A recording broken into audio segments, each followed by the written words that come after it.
really starting to struggle. I'm waiting for my doctor appointment. Don't have a lot to do in between. I have a massage, I guess, membership, and I just try to cancel it, and I have to wait for an email, and then I have to sign it and scan it back to them, or take a picture and scan it back to them. And so I haven't gotten the email yet, and I emailed them, and I said, at least, and they want to charge me one more month to cancel it, and I'm thinking, I've had this membership for 3 years, and I've used it a total of 4 times. I'm like, you have made enough money off me. Find it in your heart, please, to just do this. I can't walk down there. I can't get down there now. And it probably won't happen for a while. And I'm going to be in the hospital a month, and blah, blah, blah. Once I get home, I don't know when I'm going to be able to get out of the house or drive. Just be nice. Can we find someone out there to be nice and just say, okay, I'll cancel it for you. I'm trying to close my checking account. I can't do it over the phone. I have to get down there. I got 2 days to file a quit deed, which I should have probably done, but I have a doctor appointment that's close by to there, so I didn't want to do a lot of driving around, which is a good thing. And so now I have to go to the bank. And it's just like, Jesus Christ, why is everything hard? Everything is hard. Um, Worst case, if I don't make it somewhere, I'm gonna go. I think I'll go to the bank tomorrow on my way to the hospital. Motherfuckers, I it's just like, really. I've taken the accounts down to zero. There's nothing in them. Close them. That's all I'm asking. Just close them. They're all zero. Um, I'm getting very irritated, and I feel like when someone can't just help a little bit, it's like, dude, you're just making my life worse. I know that's not the case. I know everybody has their protocols, everybody does their thing, but this is getting to be hard. And I am posting because I'm feeling super duper anxious. My stress level is ridiculous. I don't want to take my anti-anxiety medicine because then driving really isn't a good thing. I'm not real thrilled about having to go to the brain doctor in a whole different town. Why can't it just be at the hospital, where I was? Because they have brain doctors there, and I saw brain doctors there. So why don't we just leave it there? And instead, I have to go to another place, and it just is irritating. And then I'm a little bit nervous because there was still a little bit of blood in my head. I can't feel it. It's not like affecting me, but God dang it, I hope they don't decide they want to drain more of it, because I don't think so. I don't think we're going there. Um, if you want me to lay down for 3 or 4 days flat so that it goes away, I'll do that. But I will not. I don't know that I can consent to another hole in my head. It was the worst thing in my life. Like I said, that's a suicide pact with me. Can't do it. And so I'm having a rough time this morning, and I thought I would let y'all know.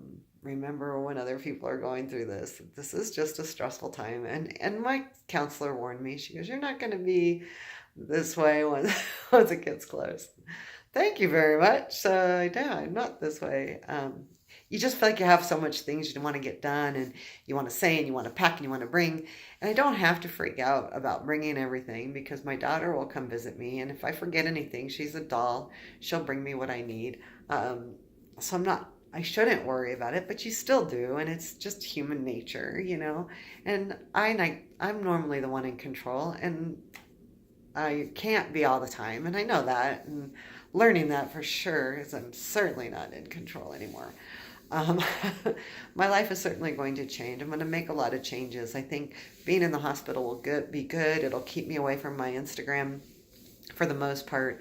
I'm getting, and it's partially of what I'm going through. I'm really tired of being looked at only for my body, and I know that that's what I do on there, and a lot of guys, that's all they care about.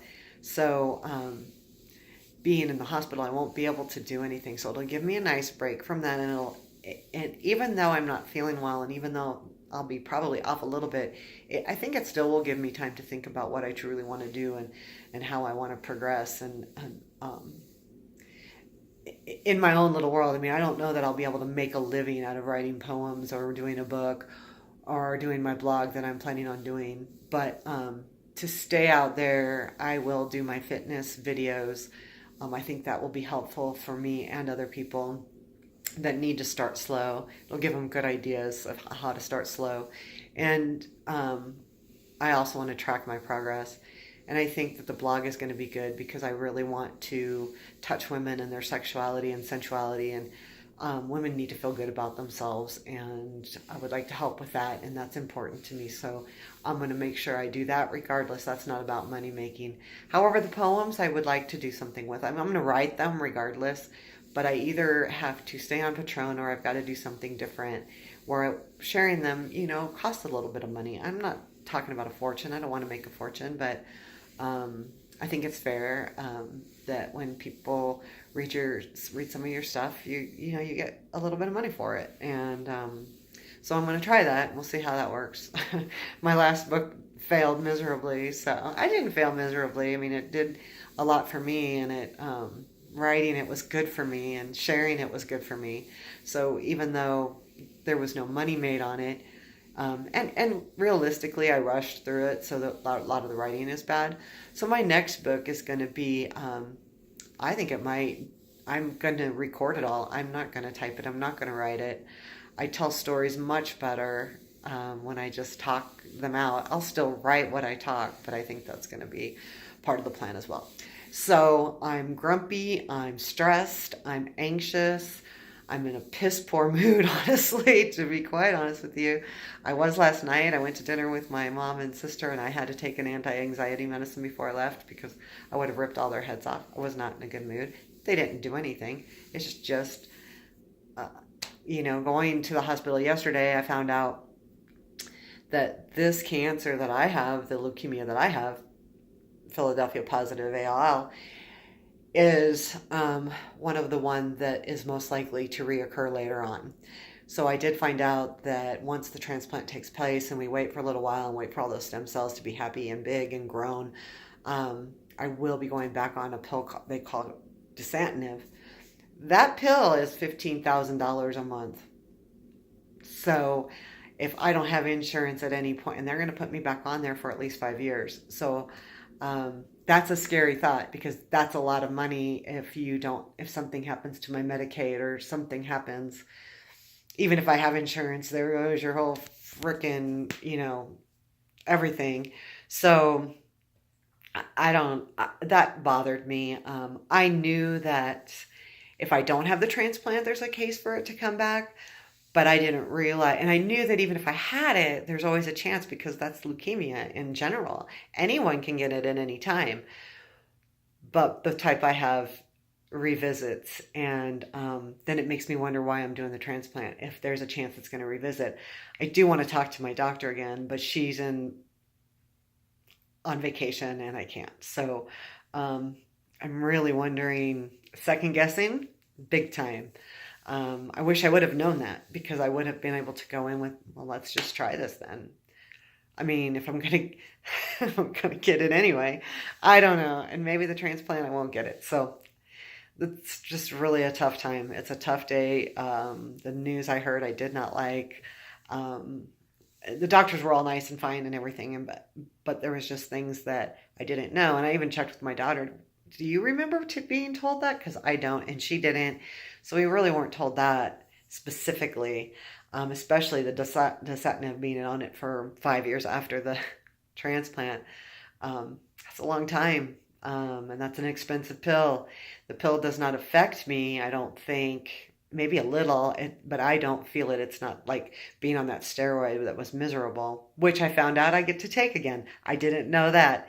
And it's like these things come back and I'm like, I didn't know that.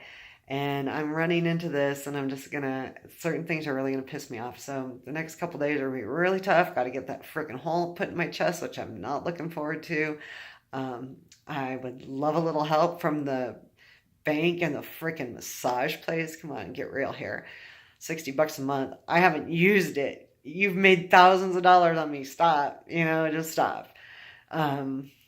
It seems like sometimes what you do, the karma, you do get back. But sometimes you're like, God, I've done a lot of nice things financially. And I will say that there's a lot of people out there that have really helped a ton.